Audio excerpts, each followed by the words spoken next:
what I want to do now is talk about gear. And I was originally going to do an entire gear, every setup for the whole year. And I thought, maybe it's a bit much. So what I'm going to do now is cover the spring tackle rigging setups that I am running, and in hopes that this could be of use to you. I've already got a lot of messages on Facebook and other social media platforms asking, hey, Michael, what gear should you be using and fishing with now? I'm getting into kayak fishing. So I want to be able to help you and give you some of that info right here. And then as the season goes on, I'll do another video talking about the tackle, the gear, the rods and reels that I'm using to do summer fishing and then fall fishing. And you kind of get the idea. So with that being said, it's springtime. Everyone's kind of been in the house, fantasizing about being back on the water, catching some fish. And the great thing about the springtime, when it comes to kayak fishing, it's one of the two periods of the year on Lake Michigan that it is really accessible to get onto the fish. Now, one big thing though is it's also dangerous because the water is frigid, and so you have to take those right safety precautions. Dry suit, absolutely recommend. Radios, go out with a buddy to protect yourself. Now, the upside is that these fish are really close in, so you don't have to go very far. Some cases you can just fish in the harbors, which is a safer proposition versus going out in the open water in the cold. That's something that I don't even really like to do that often. So with that being said, you can get these fish with rods and reels that you already have. So I'll start with showing you the setups that I'm running for spinning rods. You can absolutely use the spinning rods, of course, for casting for these fish, for coho and lakers and browns. But you can also use them for trolling if you're doing a lot of flatline trolling. So if you have a medium action setup laying around, this is something that you can do right off the bat. You don't need to necessarily go and buy a whole new setup. So one of my favorites right here, this is a rod that I use that it's multi-purpose. I'll use it for casting. I'll use it for some trolling. And of course, I also use it for vertical jigging. Mainly it's my vertical jigging rod, but I can makeshift it into whatever else I want to do with it. That's the great thing about it. Now, don't get wrapped up into the brand. I honestly am not brand loyal. I just, if it's something I like, I'll use it. So, but this is a medium action rod. That's really the gist of it. It's a medium action spinning rod. Most of you like walleye fish, even bass fish, probably have a medium action spinning rod laying around. There's your rod. Now, the reel here, and this is something we're going to talk about more in the product review. I had this provided to me by Runkle, and I started testing it out in the end of last year in the winter open water fishing season, and I'm really liking this, especially for the price. We'll talk more about it in detail. This is the Titan 2. This is a 3,000 size reel. They also sent me the 2,000 size reel. So I have it paired on here. It's performing really well. Again, we'll talk about it in more detail in like a full review in the very near future. I want to get some more fishing time with it, but so far it's been a pleasant experience with it. And then as far as line goes, I'm using 20-pound braid. All right, 20-pound braid. That goes to, in most cases, a small little swivel, and then I'll tie on a leader line. In this case, this is 20-pound fluoro in here. In the spring, I'll go down lighter to about 15 or so, and that's the setup. You can run this setup all spring long, casting, trolling, vertical jigging as well is effective in this time of the year as well. You get the Lakers in. You can really do a lot of damage without breaking the bank. If you already have this kind of a setup laying around, there you go. I won't bore you with the other rod. It's essentially the same kind of setup. It's a medium action rod.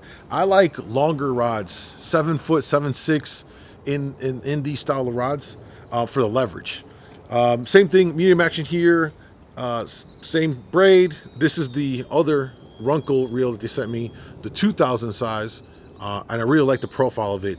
So again, we'll talk about that later. One of my favorite setups that I'm running here, and it's not necessarily the cheapest because the rods they're not super expensive, but they're not exactly cheap either. I'm running the Deadeye Pro Okumas. These are really made for walleye, but I found that they're really good for spring and like that late winter period when you're going for coho, steelhead, and browns. Mostly because they're light. There's a lot of play in the rods, a lot of play, so you get a better fight out of them. Uh, Again, the rod is light itself. This is an 8'6", so I like the length out of it. And then I pair it with an Okuma cold water. This is a 153. It's a smaller size. It's the smallest size reel. And again, remember, you don't need the big bulky reels unless you absolutely want to. The thing is, out of your kayak, I've said this before. I feel like sometimes I kind of repeat it over and over. But I know there's new people coming into this and don't know this. When you're in the kayak, once you hook up to fish, it's kind of unimaginable that you would get spooled. And if you get spooled, you were doing something wrong, quite honestly. Either you had your drag way too low, or you just weren't playing the fish properly. Because when you're in the kayak, you can absolutely, unlike a boat, turn around or get the fish in front of you and just follow it and reel up your line. So you never should get spooled. So because of that, I go with the smaller size reel. Also because of this rod setup, the timing of the year we're using this mostly for like coho, and you'll catch browns, you'll catch some Lakers. They're not going to spool you anyway. They're not like a big king. So you can downsize, get more out of the fight out of it. Also because out of the kayak, I like being able to downsize gear. It makes it more manageable in your kayak to store it, to handle it. It's easy with this size reel to just palm it like a baitcaster rod, a normal baitcaster rod, and do whatever you need to do. Pull a fish around, move it out of the way. When you get into those bigger size reels, like the 30 sizes and 353s, it's a lot bulkier. Depending on your hand size, it can be just more to deal with and more to work with.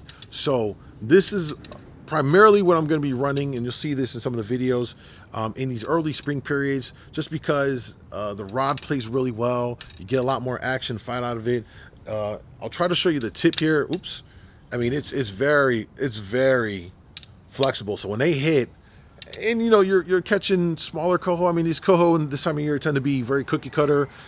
In that 18 to 20 inch range, you start getting a 22 or better. That's a better size for the spring. But right early on, you're catching smaller size fish. So having a big bulky setup, you're kind of losing in the fun. You're going to just whip them right in. Now, it's your choice. If you want to do that, by all means. But just saying, there's other options here, and I like to set my gear up to kind of get the most out of the experience. So this is a setup that I am running. I'm going to show you one more that I like on the probably like the most economical side of things. If you want to save some money and you're watching the budget and all that stuff, this is a great option to go with as well. What I have here is the Ugly Stick GX2. This is the medium light action. It's a 7-footer, and I've got that paired with an Okuma Magda Pro. This is the 15D, so this is again the smallest size in that range, and it's for the same reasons as I mentioned with the other prior setup I just shown you. It's less bulky, it's easier to manage, it's more like a traditional bait casting rod setup that you would use if you're bass fishing. Everyone's kind of experienced that, I would say, so it's easy for you to manage it in your kayak, store it around, move it here and there, put it in rod storages. You kind of get the idea. The great thing about this rod, though, it's affordable. It's like $49. It's an Ugly Stick. This thing can take a beating in the kayak. If it happens to go overboard, you're not crying as much as you would a higher end rod. And of course, the reel here is it's an entry level offering from Okuma, so it's gonna get the job done. It works well. I've been using these for a lot of years. At most, what you need to be mindful of is maybe the counter can get a little wonky here and there, but generally I've had good experiences with the product, and it works fine for me. And this right here might hit you, it's gonna hit you for under 100 or just at $100 for the entire setup. Your line, same thing. I'm running 20-pound braid on here, and this is a 2-piece setup here. So for those of you that are car topping and don't have like a trailer and all this stuff, if you just got your car or whatever, you can simply break it down in 2 pieces, throw it in your car and go. So entry level, if you're just getting into this, I can't recommend this combination highly enough. It'll do you real well. And this is a setup that when I go on trips and someone doesn't have gear, they're brand new to it and they want to get out, this is the setup I'll give them to use, and people generally like it. It's just easy to deal with and easy to manage, and that is my springtime setups. Pretty simple, pretty straightforward. It's a great time of the year to catch fish because it's again very accessible, relatively easy to do, I will say, more or less. A lot of times with these setups, I'm running cranks, and then later into the spring period, once the water gets into that 50, 55 range, really when it starts hitting 50 is when we'll start introducing coho rigs, which is going to be your dodgers and flies, and I'll run those with a keel weight off of the Akuma setups here that I showed you before, and they pull the dodger really well with a keel weight. I think I really like them a lot for that purpose. So that's kind of my go-tos. Just wanted to share that with you. And before you get on the water, go through it all. So those are the setups that I'm running for my springtime and also like that early winter open water fishing primarily, and they do really, really well. Now, if you're interested in any of the gear that I just shared with you, you can hit up Lake Michigan Angler or go down below into my Amazon storefront shop. You can get them right there as well if they're available. It's no additional cost to you. It does support the channel, and I greatly appreciate it. With that being said, make sure you like the video, subscribe to the channel if you're new, if you found this information useful. I'm always trying to share some info with you guys to help you get on the water and get some fish. I am going to be resuming the trip season for going out kayak fishing with me here very soon, although you will need a dry suit if you are trying to come out. That's mandatory for your and my safety. And finally, get ready for my detailed fishing reports. They're going to come back onto the Patreon as soon as I start getting out in the water. Plus, I've been working on something really cool that you guys can use, and that'll be made available for Patreon supporters as well. I'll have more information on that very soon. I'm finalizing the stuff with all of that. It's been quite a bit of work. So with that being said, good to see you guys. Hopefully you've been well over the wintertime period. I'm looking forward to sharing information and my experiences with you in hopes that it helps you get out there and get on some fish on Lake Michigan. See you guys next time.